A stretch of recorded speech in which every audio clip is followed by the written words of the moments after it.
آپ کو معلوم ہو چکا ہے کہ اللہ کے نبی جناب محمد رسول اللہ صلی اللہ علیہ وسلم نے ہجرت کر کے مدینے کے اندر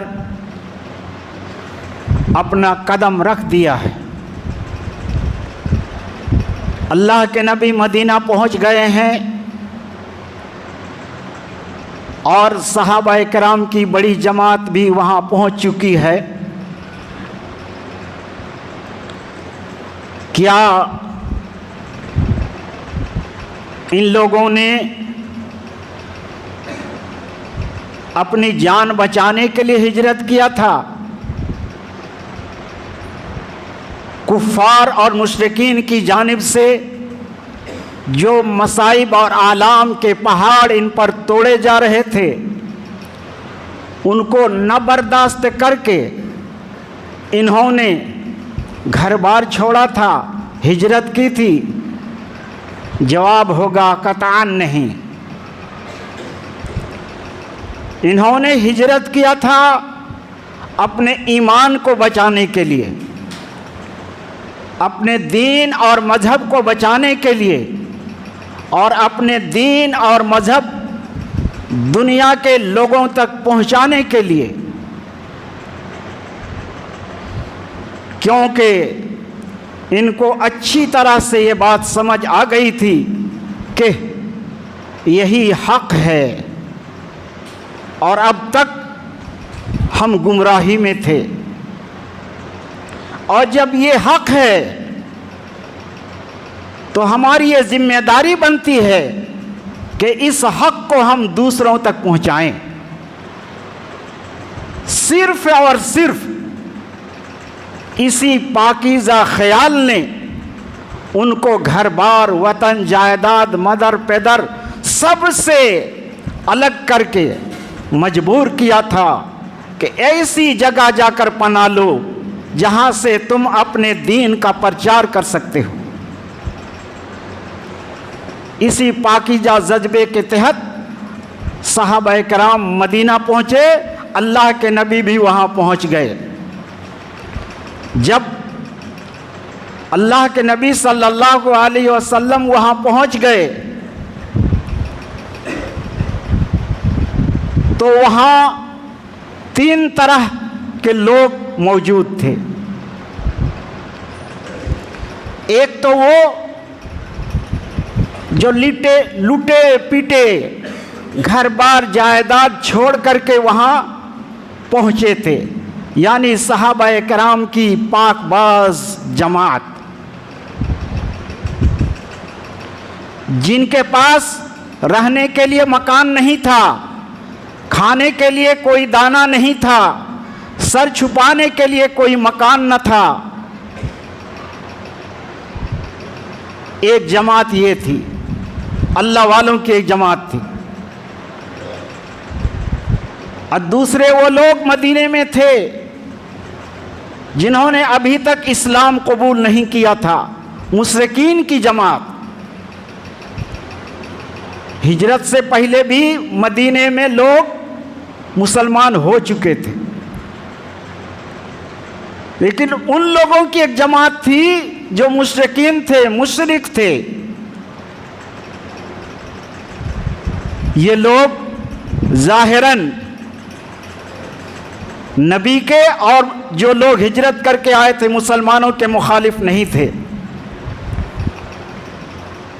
اور پھر کچھ دنوں کے بعد ہی مشرکین کی یہ جماعت مسلمان ہو گئی اور پکے اور سچے مسلمان ہو گئے۔ اور ایک جماعت تھی یہودیوں کی، یہودیوں کی ایک جماعت تھی، اور ان کے 3 قبیلے تھے۔ ایک قبیلہ یہودیوں کا تھا جو مدینے کے اندر ہی تھا، قبیلہ بنو قینقاع، مدینے کے اندر، اور ایک قبیلہ ان کا تھا قبیلہ بنو نذیر، اور ایک قبیلہ ان کا تھا قبیلہ بنو قریظہ، یہ اطراف مدینہ میں تھے۔ مدینے میں دو مشہور خاندان تھا، اوس اور خزرج۔ اوس اور خزرج دونوں کے اندر کبھی بات بنتی نہیں تھی، آپس میں ہمیشہ تصادم، آپس میں ہمیشہ قتل و غارت گری، خون ریزی ہوا کرتی تھی، اور معمولی باتوں پر وہ لڑ جایا کرتے تھے، اور برسہ برس وہ لڑائی جاری رہتی تھی۔ کہیں پانی پلانے میں لڑائی، کہیں گھوڑ دوڑ کرنے میں لڑائی، معمولی چیزوں میں لڑائی، اور لمبی مدت تک وہ لڑائی جاری رہتی تھی۔ تو قبیلے خزرج کے حلیف تھے قبیلہ بنو قینقاع، اور قبیلہ اوس کے حلیف تھے بنو قریظہ اور بنو نذیر۔ اور یہی یہودیوں کی یہ جماعت اتنی خبیث جماعت تھی کہ یہی لوگ دونوں کو لڑاتے تھے، لڑا دیا اور چپکے سے پیچھے بیٹھے رہے۔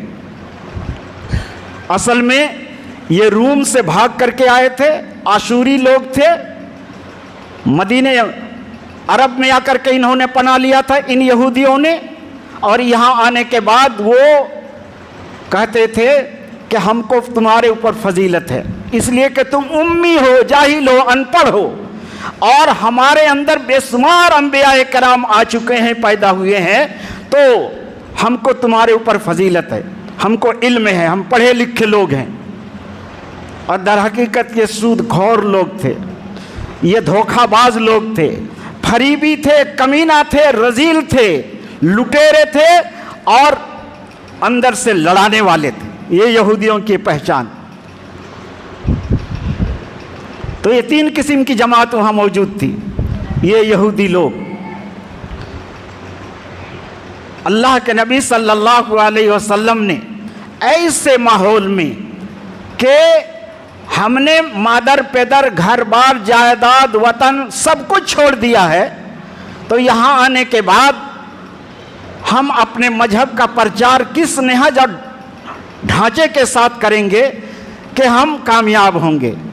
اللہ کے نبی صلی اللہ علیہ وسلم نے معاشرے کو سمجھا، حالات کو پہچانا، اور پھر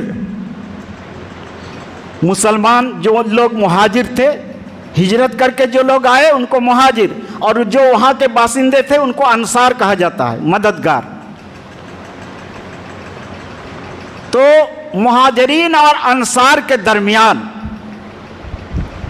الفت اور محبت پیدا کرنے کے لیے، اور قبیلہ اوس اور خزرج جو ہمیشہ لڑا کرتے تھے اور یہودی لڑایا کرتے تھے، ان کو اس لڑائی سے بچنے کے لیے، اور فتنہ پرور، فتنہ انگیز، فسادی کون ہے، ان فسادیوں سے مسلم جماعت کو بچانے کے لیے آپ نے 16 دفعات مرتب کیے